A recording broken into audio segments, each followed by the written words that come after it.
নমস্কার বন্ধুরা, আজকে শ্রাবণ মাসের তৃতীয় সোমবার। তো জল ঢেলে এসে সাবু খাওয়া হয়েছে, আর মানে লাঞ্চে কি হয়েছে সেটা একটু তোমাদের দেখিয়ে দিই।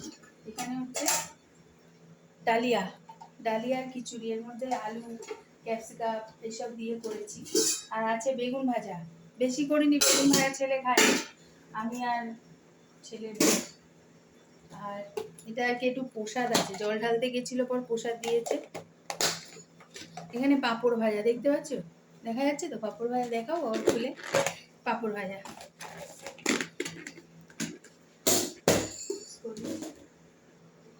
এইখানে হচ্ছে নিরামিষ আলুর দম, অল্প করেই করা নিরামিষ, কেননা কি ডালিয়াতে আলু দিয়েছি তো।